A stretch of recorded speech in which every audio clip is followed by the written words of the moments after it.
parle. Chaque jour, Charles et Carole vous présentent la leçon de l'école du sabbat.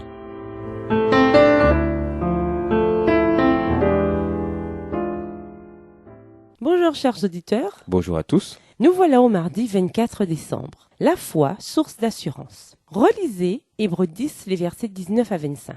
Un thème revient sans cesse, celui de notre assurance. Le mot grec pour assurance, Hébreux 10, le verset 19, se réfère à la hardiesse, au courage et à l'absence de peur qui définissent dans le Nouveau Testament la relation nouvelle avec Dieu. À l'origine, ce mot évoquait une liberté de parole, ce qui, dans ce contexte, pourrait signifier qu'il est possible d'approcher Dieu librement dans la prière. Une telle ouverture de notre relation avec Dieu entraîne une joyeuse assurance. Avoir au ciel un grand prêtre grâce auquel il nous est possible d'accéder à la présence de Dieu est la raison et l'objet de notre assurance. Il s'agit d'un accès illimité que rien ne peut entraver sauf nous-mêmes et nos mauvais choix. Nous sommes invités à entrer dans le sanctuaire céleste. D'où nous vient une telle assurance? Non pas de nous-mêmes, mais du fait de reconnaître que le sang de Jésus nous a obtenu l'accès à la présence divine. D'autres textes de l'Épître aux Hébreux parlent d'assurance et d'espérance. Hébreux 3, les versets 6 et 14, Hébreux 4, verset 16, Hébreux 6, verset 11 et Hébreux 11, verset 1. Que décrivent ces textes? Hébreux 3, les versets 6 et 14. Mais Christ l'est comme fils sur sa maison, et sa maison, c'est nous, pourvu que nous retenions jusqu'à la fin la ferme confiance et l'espérance dont nous nous glorifions.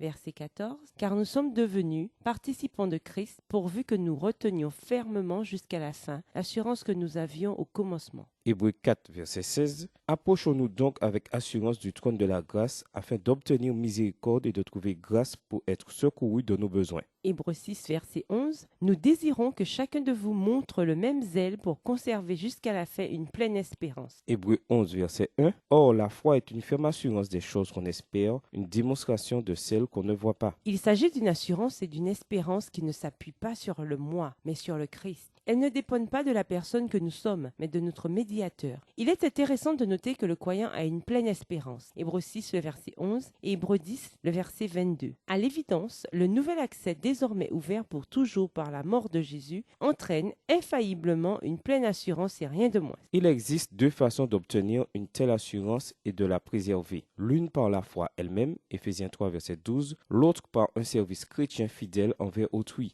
1 Timothée 3, verset 13. Ces aspects sont tous les deux nécessaires et essentiels. D'après l'Épître aux Hébreux, l'assurance fondée sur la foi et l'exhortation à vivre en chrétien vont de pair. La vie chrétienne n'est jamais dissociée de la foi en Christ. Quels éléments de notre vie remettent en cause notre confiance en Dieu ou la pleine assurance de sa bonne volonté à notre égard? Comment nous protéger de ce danger spirituel? Et nous vous laissons avec cette question de réflexion. Comment la façon dont Dieu vous a conduit par le passé vous remplit-elle d'espérance pendant les moments difficiles? Au revoir et à demain si Dieu veut. Au revoir chers auditeurs, à demain si Dieu veut.